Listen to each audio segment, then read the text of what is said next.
Hey YouTube, TDC, what's going on? Um, Yoo-hoo, shake it. Anyways, having my Yoo-hoo for the day. Um, let's see what's on tap. I'm bringing up a controversy that was brought up not too long ago by Mr. Cowboy TD, and then I made a rebuttal as well as Sun Snare 06, who is a Syracuse fan, I believe. And Sun Snare 6 actually brought back up the subject, I believe, last night or this morning, about last night's game that ended like 11:30 or something like that. Maryland and Duke. I did catch the end of that, and just to point out before I get into the discussion, Grievous Vasquez, that guy is an a-hole. He's an a-hole. God, great player, give him that. But I texted my friend who's a Maryland fan. I was like, dude, Grievous Vasquez is a big a-hole. He's like, yeah, I know, everyone thinks that unless you're a Maryland student. I'm like, okay, just making sure I'm not the only one. But anyways, to get to the argument, Maryland beat Duke last night by a pretty wide margin, but that was only caused by the excessive amounts of foul shots that the Terrapins had at the end of the game. And Maryland did storm the court. I believe they ranked a 23 seed, while Duke was a 4, if I am correct. Comment below and correct me if I'm wrong. And then Maryland did storm the court, as I previously mentioned, in Maryland, obviously. And Sunsnare 06's argument is that he does not believe that Maryland should have stormed the court. And I would just like to make it known, all the people watching this video, before I go deeper into it, I am not a Duke Blue Devil fan. I am not a Maryland Terrapin fan. I dislike them both. And then he posted a link, which I did check out, by Rick Riley on ESPN. I'm going to go quickly down the list to some of these easier points, and I will say if I agree with them or not. First, I'm going to say I do think, Sunstar 6, I really enjoy your videos, but I'm going to have to disagree with you on this point. I'm glad you agree with me on the UConn point. We're on the same page there, because obviously beating a number 1, that's huge. But now we have a 23 and a number 4.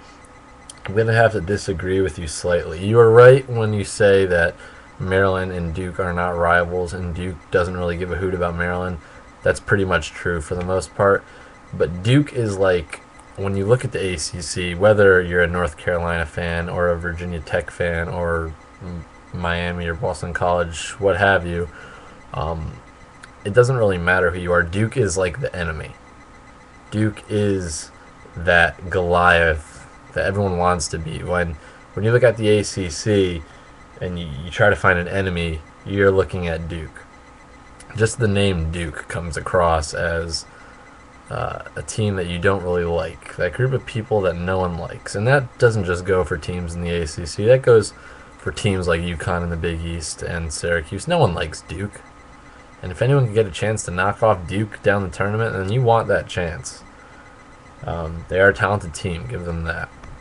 But I think the thing with Maryland is Duke, at least the people I know who are Duke fans, were thinking that they were going to walk into College Park, I believe is the name in Maryland, and just walk all over Maryland and get the ACC championship. No one has been giving Maryland much credit. They have some talent, and they finally climbed into the rankings. Now Maryland is going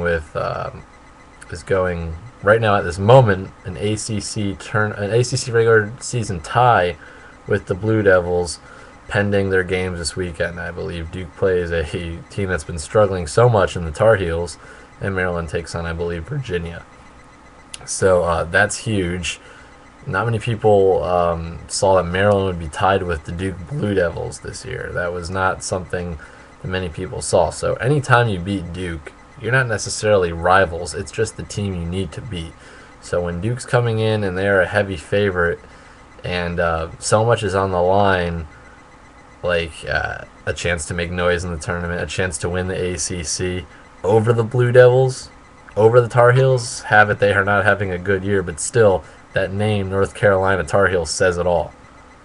When a team like the Maryland Terrapins can be the controlling team in the ACC, and the Tar Heels and the Duke Blue Devils are sitting behind you, It says a lot about your team's character, and I think it was kind of a spur of the moment thing for Maryland. Now, I'm not protecting them in this huge way. I'm just saying, if I was a Maryland student, I probably would have stormed the court too. That's basically the main point I'm trying to make. Sorry if it's a little confusing. But I'm going to go down, to make it more clear, I'm going to go down this list of this link that you provided and say if I agree with it or not. All right, let's start. You've won an NCAA title in the past 20 years. That one I very easily disagree with. You can definitely storm the court if you've won an NCAA title in the past 20 years.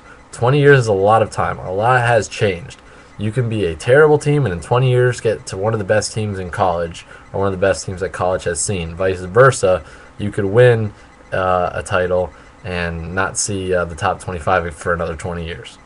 So you've won an NCAA title in the past 20 years. I strongly disagree with that. You could still rush the court. You've been in the Final Four in the past 5 years. I don't disagree as much as I did with the first one, but I also disagree with that. 5 years is also a lot of time. You can drop a lot in that respect. Say George Mason, they made the Final Four. So are you going to say if George Mason beats the #1 team in the nation, or a very top team, that George Mason can't storm the court? The same goes for UConn. UConn was in it, but UConn, as you said, has been up and down all year and have been decreasing in talent, if you want to say that, down the past few years. They beat a #1. I'm sorry, you're storming the court.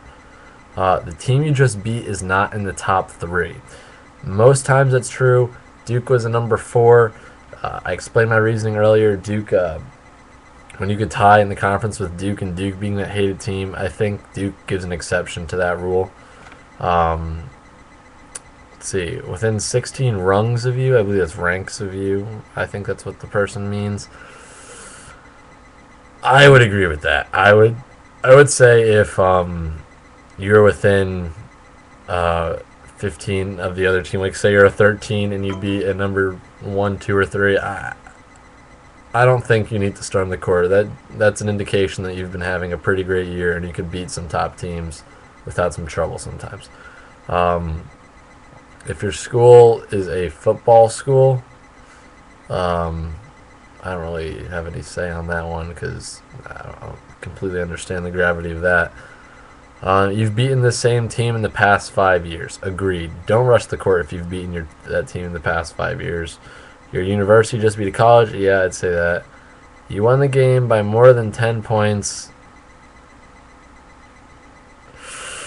That could go either way. Because when you can beat a #1 or a #2, for that matter, by more than 10, that's a pretty big win, and that shows that your team can go places. I'd say you could storm the court in that sense. Coach K comes to your coach's clinic. That must be a Maryland inside thing. And your team has appeared in a recent one shining moment. I'd still let you storm the court, because that means that your team is special. But yeah, that's that. This video is going way too long. That's been my opinion on that. Rushing the court. Go for it, Maryland. Duke is a enemy and no one likes them. Unless you are ranked in that top 10, and Maryland, this is big for you guys because you guys just got in the top 25. I say go for it because you guys are having a good year and you're feeling like you could go places down the road. So you're pumped up. If I'm a student at Maryland, I'm going to storm the court. It's my opinion. It's GGman 101. I'm out. You guys have a good one. I'll see you later.